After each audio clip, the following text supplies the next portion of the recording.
En Temuco, un hombre que había sido detenido por robo intentó escapar del hospital.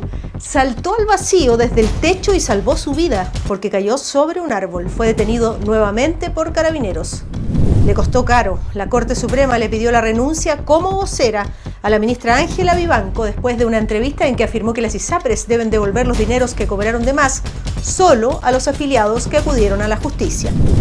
El gobierno anunció que va a aumentar en 60.000 pesos el bono invierno. El monto total será de casi 135.000 pesos. Esto y más les contamos hoy en Portavoz Noticias. Asociación Regional de Canales de Televisión de Señal Abierta de Chile, Arcatel, presenta Portavoz Noticias. Hola, ¿cómo están? Bienvenidas y bienvenidos. Comenzamos en la Araucanía. Un detenido por robo que estaba siendo tratado en el hospital de Temuco aprovechó un descuido del personal de salud para intentar escapar. Subió al techo del recinto y se lanzó al vacío. Logró sobrevivir porque cayó sobre un árbol. Carabineros detuvo a este hombre que llevaba un arma cortopunzante. No es la primera vez que ocurre una situación como esta, por lo tanto, el Servicio de Salud Araucanía Sur tendrá que reforzar las medidas de seguridad en el hospital de Temuco. Universidad Autónoma Televisión con el informe.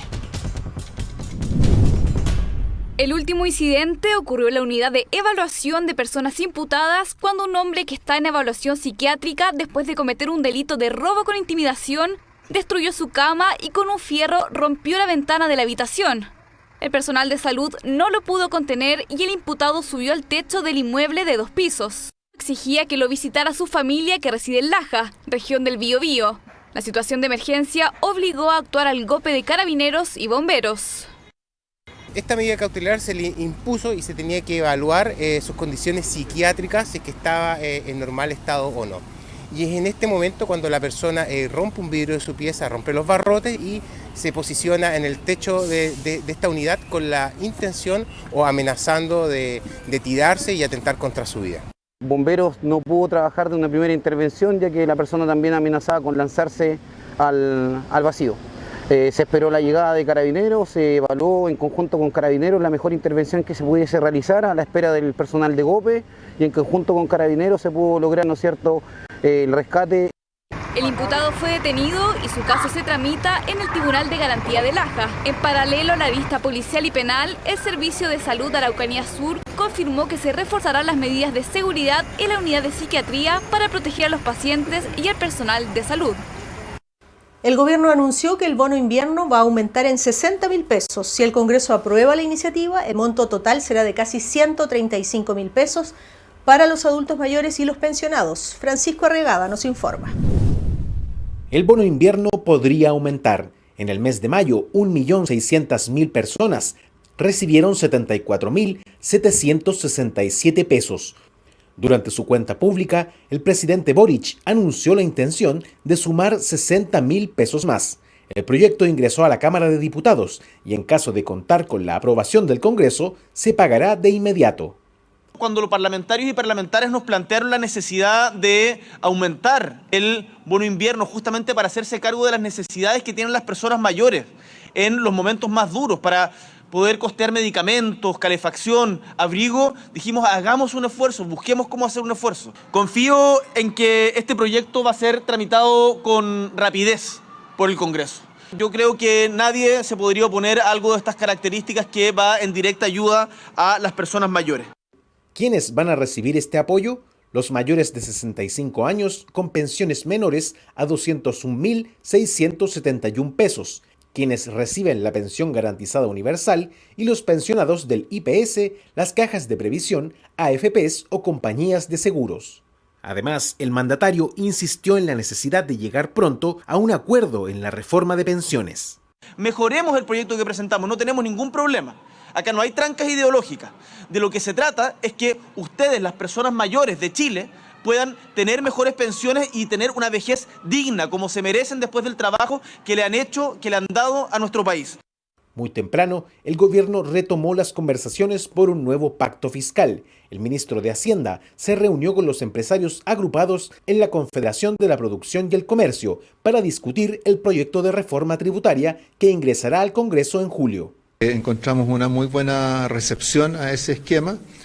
y además al hecho de que lo que nosotros planteamos no es que estemos negociando, sino que lo que estamos haciendo es, sobre la base de esta estructura, poder identificar los puntos en los cuales haya mayor coincidencia entre distintos actores, ¿no? Y estamos hablando de actores, ¿cierto?, económicos, sociales y por supuesto el mundo político. El gobierno está tomando nota de las opiniones de los distintos sectores para buscar el máximo acuerdo posible. En el primer intento, el Ministerio de Hacienda pretendía recaudar el 3,2% del Producto Interno Bruto. Aquí lo que hay que identificar es qué cosas se restarían del proyecto, qué cosas se modificarían, qué medidas tributarias se agregarían y qué beneficios tributarios también se agregarían.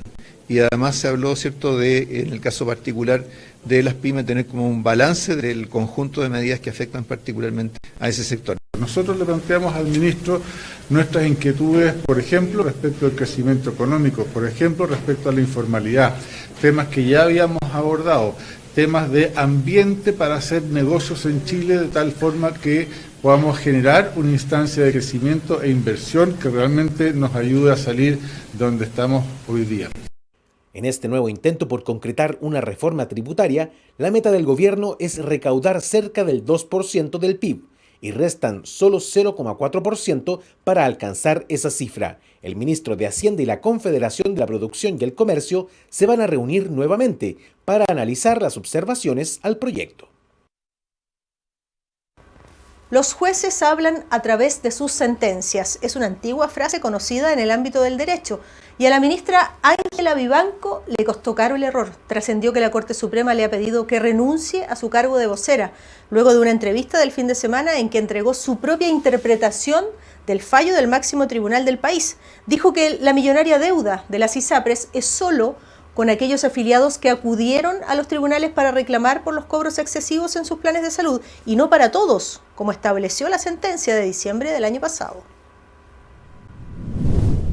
Los jueces hablan por sus sentencias. Es una frase antigua que describe por qué han sido históricamente reacios a contestar las preguntas de la prensa. Sin embargo, este fin de semana una entrevista en el diario La Tercera sorprendió a todos. La ministra Ángela Vivanco, nada menos que la vocera de la Corte Suprema y presidenta subrogante de la Tercera Sala, la misma que emitió el fallo de las ISAPRES, emitió una declaración que levantó una ola de críticas. Sobre la millonaria deuda que las ISAPRES tienen con sus afiliados por cobros excesivos, dijo que los excedentes que las ISAPRES tienen que devolver son a quienes demandaron y no una restitución universal. Pero el fallo que la Corte Suprema emitió a fines de 2022 alcanzaba a todos los afiliados y no solo a quienes acudieron a los tribunales para reclamar por el alza de sus planes. Fue una especie de autogol y nada menos que de quién era la vocera del máximo tribunal del país. La ministra hizo sus declaraciones a título personal, así que en realidad corresponde a ella hacer un análisis de lo que dijo y no nos corresponde a nosotros por el momento no me corresponde a mí estar pronunciándome respecto a lo que ella expresó en su entrevista. No le puedo decir que la interpretación correcta del fallo porque la interpretación la da la sala, no yo. Yo di mi visión. La sala va a aclarar cuando se haga la solicitud. El gobierno, como ustedes lo saben, ya lo anunció. Paradojalmente, hace muy poco la propia Ángela Vivanco había dicho: puede haber distintas opiniones, pero los fallos se cumplen. El Pleno de la Corte Suprema, que reúne a todos los ministros y ministras, decidió que la propia Sala Constitucional salga a aclarar las cosas, y eso obligará a su presidente, Sergio Muñoz, a regresar anticipadamente de sus días de descanso, porque el gobierno y también las ISAPRES piden un pronunciamiento oficial. Lo que hizo la ministra fue una entrevista y nosotros nos regimos por las sentencias de la Corte y eso es justamente lo que estamos buscando. Nosotros lo vemos como elementos que se agregaron a la discusión que no estaban presentes y que efectivamente nos hacen necesario requerir una aclaración. Yo creo que eso va a ser relativamente rápido, ¿cierto? Ingresando el escrito se envía a la sala y la sala yo creo que en un corto plazo va a estar tomando una resolución respecto a estas aclaraciones del fallo. Si la Corte instruye a partir de estos recursos que esto tiene un efecto más restringido, evidentemente debemos acatar aquello, que es lo que hemos dicho siempre. La entrevista de Ángela Vivanco generó olas en los 3 poderes del Estado, en el gobierno, en tribunales y en el Congreso. En la Comisión de Salud del Senado siguen las conversaciones para buscar una fórmula de pago, porque las ISAPRES tienen una millonaria deuda con sus afiliados, con los médicos y también con las clínicas. En el Parlamento, el presidente de la Comisión de Salud de la Cámara de Diputados levantó la opción de una acusación constitucional. Durante 48 horas, la ministra de la Corte Suprema, Ángela Vivanco, tuvo a los 3 poderes del Estado de cabeza. En ese contexto y en base a los dichos por ella planteados, estoy estudiando la presentación de una acusación constitucional contra ella por notable abandono de deberes. Es un completo despropósito, puesto que la controversia que está en la Corte Suprema debe resolverse en la Corte Suprema. Es un mal camino llevar a la arena política a acusar, a buscar la destitución de quien opina distinto. No estamos en época civilizatoria para eso. Entonces yo pediría en esto mucha prudencia, más que efectismo en la manera de enfrentar la discrepancia legítima, como nosotros también muchos la hemos sentido, pero que en este caso no es la sede la acusación constitucional para ese efecto. Tan fuerte fue el terremoto para la Corte Suprema que un grupo de jueces del máximo tribunal pidió a su presidente, Juan Fuentes, la salida de Ángela Vivanco como vocera del Poder Judicial. Toda esta discusión tiene un origen. Durante largos años los afiliados a las ISAPRES recurrieron a los tribunales con miles de recursos en todo el país para reclamar por las alzas de sus planes. Y en el 85% de los casos la justicia les dio la razón. Hasta que a fines del año pasado la Corte Suprema golpeó la mesa. Ordenó a las ISAPRES terminar con las discriminaciones y los cientos de planes con precios diferenciados para ajustarse a la tabla única que diseñó la superintendencia. Además, el máximo tribunal pidió calcular el monto que las ISAPRES le deben a sus afiliados por cobros excesivos y fijar un plan de devolución. Nunca el Ejecutivo, ni el Ministerio, ni la Superintendencia, ni ninguno nadie del Ejecutivo ha planteado de la posibilidad de que la gente se le vaya a pagar un cheque así en el día 1, digamos, producto de los cobros excesivos que habla la sentencia. Pero las ISAPRES dicen que no tienen los recursos para restituir los dineros a sus afiliados y amenazan incluso con la quiebra. Hoy el epicentro de la discusión está en la Comisión de Salud del Senado. Y el plazo para comenzar a cumplir la sentencia de la Corte Suprema vence en noviembre. En Calama, una banda criminal venezolana acusada de tráfico de drogas preparaba una cinematográfica fuga desde la cárcel. El plan consistía en derribar uno de los muros con explosivos para facilitar la fuga, pero gracias a escuchas telefónicas de carabineros lograron detener a quienes iban a hacer la detonación. Tenían en su poder bombas, armas de fuego y drogas. Antofagasta TV con la nota.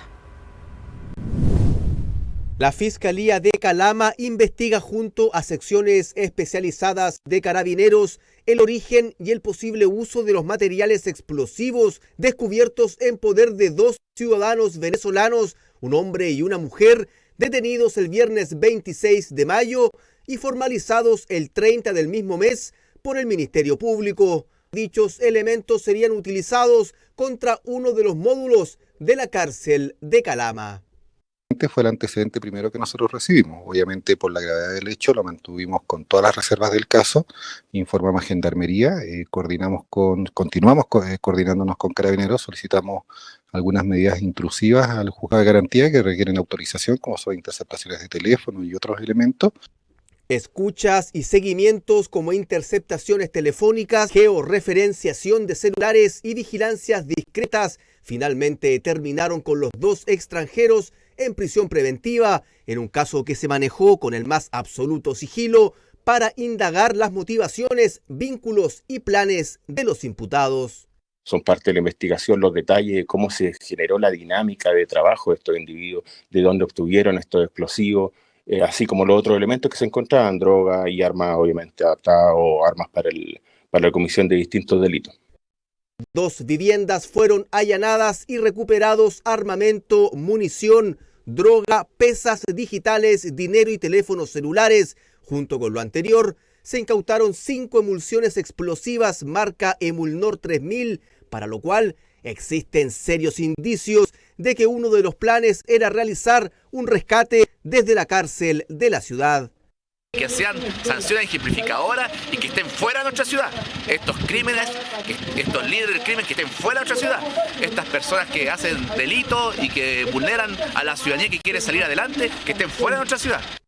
Delitos de tenencia ilegal de arma de fuego prohibida, tenencia ilegal de municiones, tráfico de drogas en pequeñas cantidades y almacenamiento ilegal de explosivos.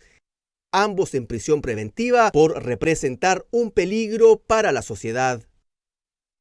Y a propósito del combate a la delincuencia, 233 comunas del país van a recibir 10.000 millones de pesos para financiar sus proyectos de seguridad. Se termina así una histórica práctica de postular a concursos y competir entre municipios para conseguir recursos.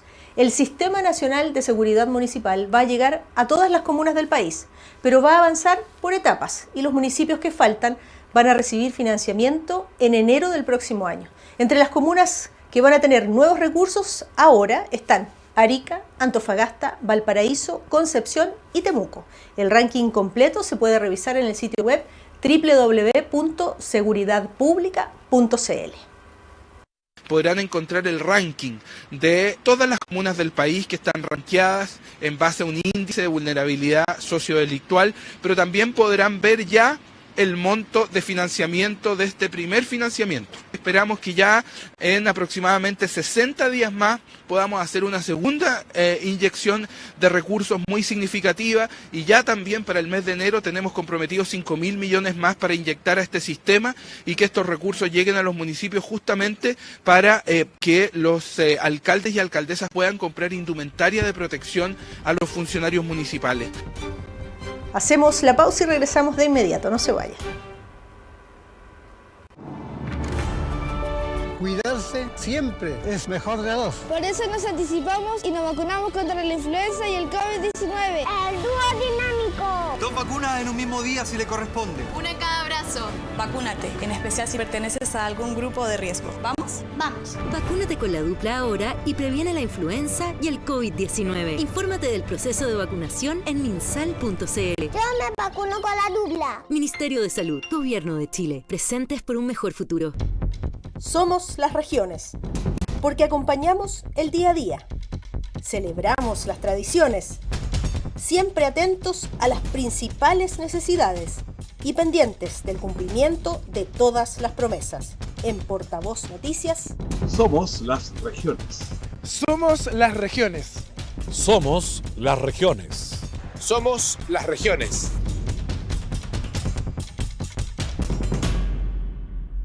Participa en el concurso Historias de Nuestra Tierra 2023 que releva mitos, leyendas y relatos del mundo rural de Chile. Pueden participar niños, niñas, jóvenes y adultos de todo el país a través de cuentos, poemas y dibujos. Podrás ganar hasta $500,000 de pesos y tu obra seleccionada será incluida en el libro antología. Y este año también premiaremos a los profesores y profesoras que más participen. Infórmate más y envía tu obra en historiasdenuestratierra.cl. El cuento es que todos participen.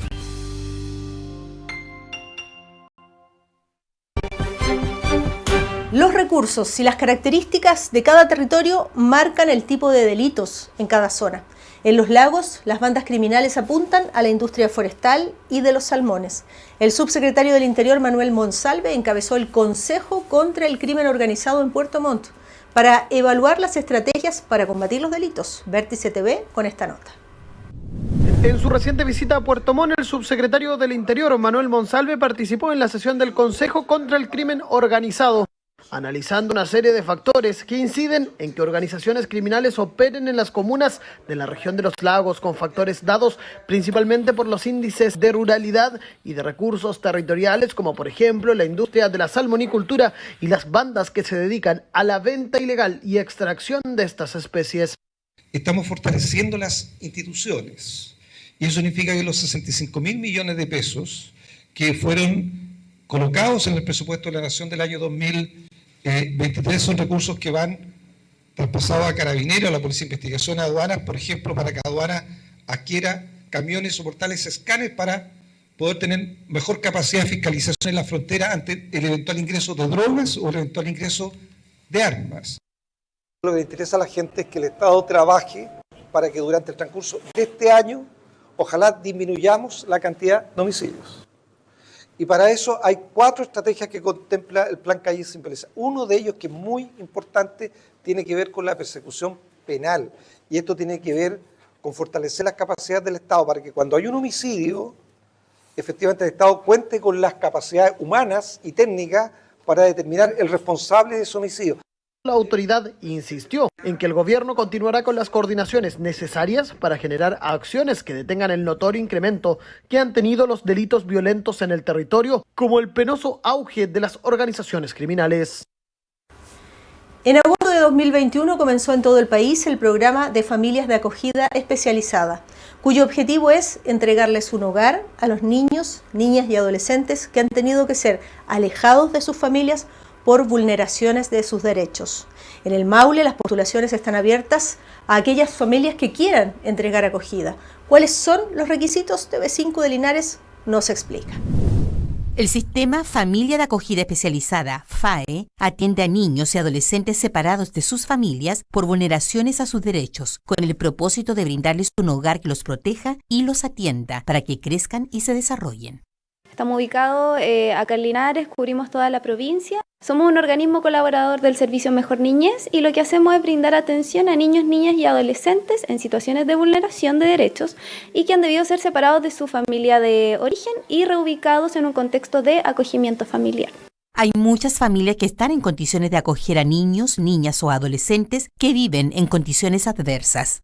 Tener las condiciones y la capacidad de vincularse y desvincularse de los niños, tener capacidad física y salud mental, que nosotros ahí buscamos, pedimos certificados médicos para eso.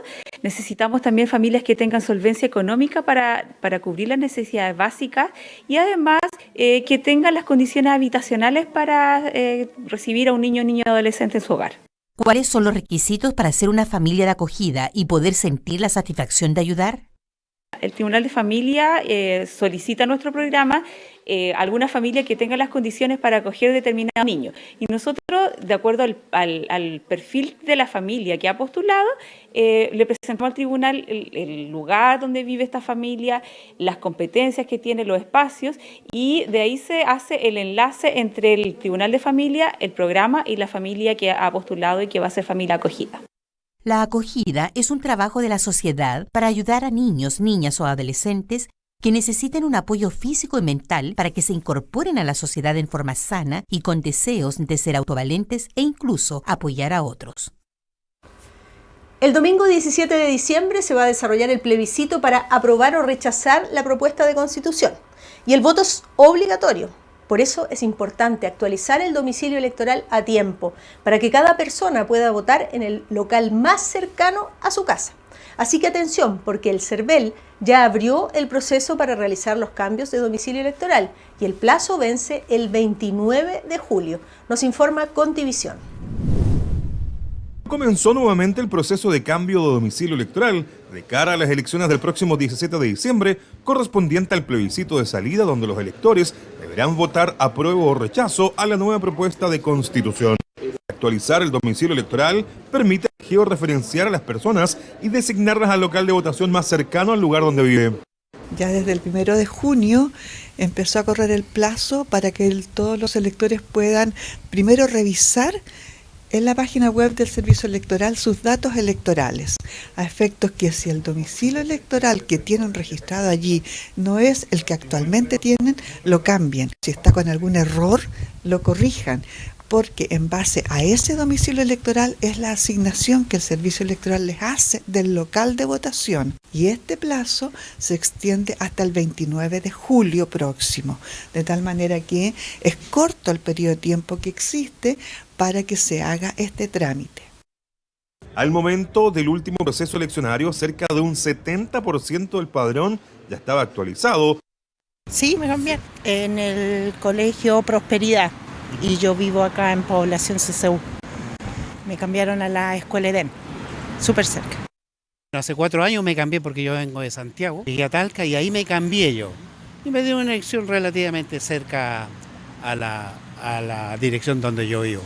Recuerde, cervel.cl o de manera presencial incluso en Chile Atiende.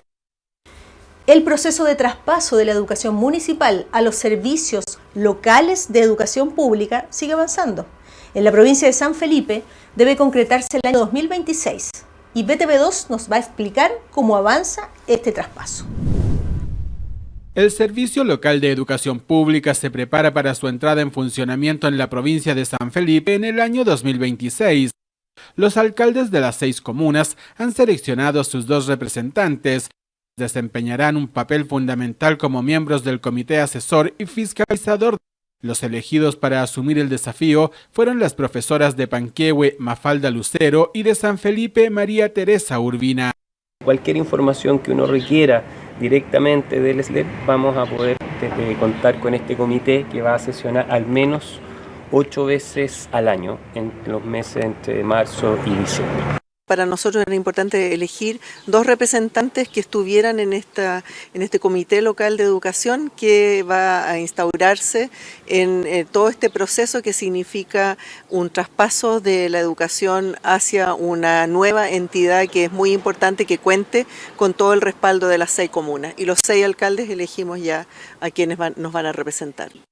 Estos representantes, junto a otros 2 que elegirán los centros de padres y apoderados y otros 2 del gobierno regional, serán responsables de garantizar una gestión transparente y eficiente del Servicio Local de Educación Pública en la provincia de San Felipe durante su proceso de formación de aquí al 2026. Estamos superando las distintas etapas, pero la etapa ya, cuando se concrete este traspaso va a ser en 2026. Es decir, toda la administración de los colegios que hoy día tienen a los municipios como sostenedores pasa al ministerio que se va a articular a través de estos SLEP o Servicios Locales de Educación Pública. Los alcaldes han destacado la importancia de trabajar en conjunto con los padres, la comunidad y las autoridades regionales para lograr una educación inclusiva y de excelencia.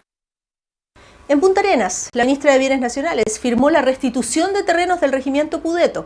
En ese lugar se van a construir más de 500 viviendas sociales, servicios y equipamiento. Son 10 hectáreas con buena ubicación y buena conectividad. Y se suma a otros traspasos de terreno que estaban en manos del Ejército. La nota es de ITV Patagonia.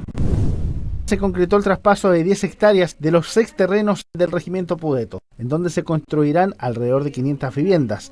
Estamos concretando el anuncio que hizo el presidente en su cuenta pública la semana pasada, que tiene que ver con el trabajo que estamos realizando con todas las ramas de las Fuerzas Armadas y en particular del Ejército, que ya ha significado un primer resultado de recuperación de 12 terrenos en 7 regiones del país, y uno de ellos tiene que ver con el Regimiento Pudeto, con estos lotes del Regimiento Pudeto que estaban sin uso por parte del Ejército y que van a permitir la construcción de vivienda social y de servicios y equipamiento. Contar con terrenos bien ubicados y aptos para construir no es una cosa bien frecuente, y acá por lo mismo quiero resaltar la buena voluntad que ha tenido el Ejército y el tremendo trabajo del Ministerio, que encabezado por la ministra Javiera Toro, de lograr este traspaso de 10 hectáreas para pensar en un proyecto habitacional que considere barrios integrados. Bahía Catalina ahí se está viendo como extensión, por ejemplo, en el ámbito de Zona Franca, que genera muchos recursos para el gobierno regional, pero sí hay otros terrenos que estamos viendo en todo Punta Arenas, tanto en el norte como el sur y el poniente, para, como te digo, sumar 30 hectáreas, probablemente más a las 10 que ya entregó la ministra. 500 familias se verían beneficiadas con esta entrega de terrenos. El Cinturón de Seguridad cumplió 50 años. El primer país del mundo en legislar al respecto fue Francia, le siguió España y actualmente solo 105 países del mundo establecen su uso obligatorio. La ONU destaca que entre el 2010 y 2019 las muertes por accidentes de tránsito disminuyeron en 15% en Europa, gracias al uso del cinturón de seguridad. Y atención, cada año mueren 1.350.000 personas por accidentes automovilísticos y el 93% de ellos ocurre en países de ingresos bajos y medios. Por eso, a seguir usando el cinturón de seguridad y a conducir con prudencia. Con estas recomendaciones, nos despedimos. Y recuerden que ustedes pueden visitar nuestra página web www.portavoznoticias.cl y también nuestras redes sociales. Muchísimas gracias por acompañarnos, les mandamos un abrazo y hasta pronto. Asociación Regional de Canales de Televisión de Señal Abierta de Chile, Arcatel, presentó Portavoz Noticias.